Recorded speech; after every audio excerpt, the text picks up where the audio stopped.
ગુજરાત પ્રદેશ ભારતીય કિસાન સંઘની વિશેષ બેઠક મળી। કિસાનોને પડતી મુશ્કેલીઓ બાબતે બેઠકમાં ચર્ચા થઈ છે। કિસાનોની તકલીફ ભારતીય કિસાન સંઘ સાંભળશે અને પછી જ કિસાનોની તકલીફ ભારતીય કિસાન સંઘ સાંભળશે અને પછી જ કોઈ મહત્વનો નિર્ણય કરશે।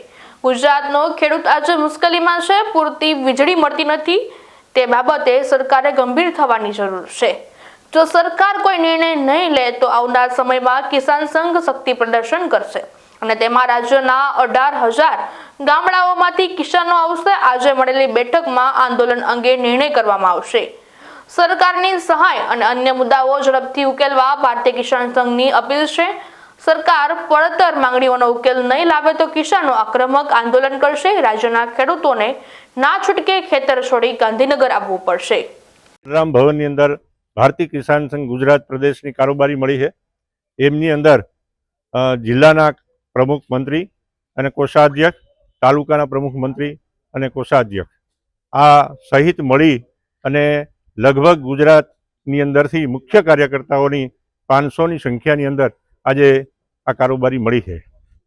વિશેષની અંદર વાત એ કરવાની છે કારણ કે ભારતીય કિસાન સંઘ દેશ લેવલનું મોટામાં મોટું ખેડૂતોનું સંગઠન છે। એવા સમયે ગુજરાતની અંદર જ્યારે ખેડૂતોના અનેક પ્રશ્નો છે, એ પ્રશ્નોને અનેક વખત આ સરકારના ધ્યાન દોરી ઉપર મૂકવામાં આવ્યા છે।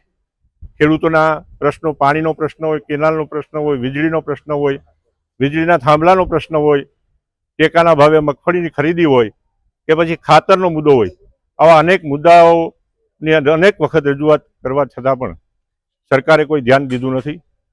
ખેતી પ્રધાન દેશની અંદર ખેડૂતોની બરબાદી થાય ક્યારેય ચલાવી ન શકાય, કારણ કે અર્થતંત્ર આખું ખેતી આધારિત હોય આ દેશનું।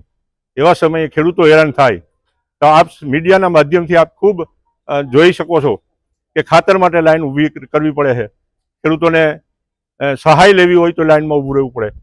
એટલે આવી કમોસમી વરસાદને કારણે નુકસાની થતી હોય ત્યારે ખેડૂતોને ખૂબ મોટું નુકસાન જતું હોય છે। તો આખા દેશનું અર્થતંત્ર જેની આધારિત હોય એવા ખેડૂતો હેરાન થાય। સરકારને અનેક વખત રજૂઆત કરી છે, અનેક પ્રશ્નો મૂક્યા છે, છતાં પણ પ્રશ્નોનો ઉકેલ ન આવતા ના છૂટકે આજે વિશેષ કારોબારીની બેઠક બોલાવવામાં આવી છે અને સરકારને અમારી તાકીદ છે કે તાત્કાલિક અસરથી ખેડૂતોના જે કંઈ પ્રશ્નો છે એ તાત્કાલિકથી ઉકેલવામાં આવે। આવતા દિવસોની અંદર આ માનો કે વિશેષ કારોબારીની અંદર ચર્ચાના અંતે જે નિર્ણય થાય તે ગાંધીનગરની અંદર માનો કે અમારું એક શક્તિ પ્રદર્શન થશે, કારણ કે સરકાર ખેડૂતોના પ્રશ્નો માટે ધ્યાન આપતી નથી। એટલે અમારા ખાસ પ્રશ્નો જે છે એને ધ્યાનમાં લઈ અને સરકાર વહેલીમાં વહેલી તકે પ્રશ્નો ઉકેલે। આજની આ બેઠકની અંદર 5 સત્રો રહેશે। સાંજે 4 થી 5 વાગે આ વિશેષ કારોબારી પૂર્ણ થશે, ત્યારે અંતે નિર્ણય લેવામાં આવશે કે દરેક ગામની અંદર, ગુજરાતના 18,000 ગામોની અંદર અમારું ભારતીય કિસાન સંઘની ગામ સમિતિઓ છે, તાલુકા સમિતિઓ છે, જિલ્લા સમિતિઓ પણ છે। એની અંદર ખેડૂતો જ્યાં સુધી ખેતરમાં ખેતી કરે છે ત્યાં સુધી સારી વાત છે। ખેડૂતો મહા મુશ્કેલીએ ગાંધીનગર આવે અને સરકારને તાકીદ કરે એ વ્યાજબી નથી। એટલે અમારી તો સરકારની વિનંતી છે કે તાત્કાલિક અસરથી આ ખેડૂતોના જે કંઈ પ્રશ્નો છે, માનો કે કચ્છની અંદર અમારે તાકાત બતાવવી પડી, અનેક વખત રજૂઆત કરવા છતાં પણ લગભગ 3 મહિના થયા ખેડૂતો માંગ કરતા હતા। હવે વીજળીના થાંભલા આડેધડ ખેડૂતોના ખેતરમાં જ નાખી દીધા અને કેવડું મોટું નુકસાન, 1 રૂપિયો આપ્યા વગરનું વીજ લાઈનો ઊભી કરી દેવી, એટલે આ બહુ ખોટું હતું। આજ આખી પ્રદેશ કારોબારી ત્યાં ગઈ અને રોડ ચક્કાજામ કરેલો છે। આપના માધ્યમથી આખા ગુજરાતમાં બધા લોકોને ખબર છે કે ભાઈ કિસાન સંઘની શું તાકાત છે। એટલે અમારે ખેડૂતોને જાગવું પડે, ખેડૂતોને ખેતર છોડી અને ગાંધીનગર આવવું ન પડે। એટલા માટે અમે સરકારને આજે તાકીદ કરીએ છીએ કે તાત્કાલિક અસરથી અમારા જે કંઈ પ્રશ્નો મૂકેલા છે, લેખિતમાં આપ્યા છે, અનેક વખત એની ઉઘરાણી કરી છે, પરંતુ હજી સુધી અમારા પ્રશ્નોનો હલ નથી થયો।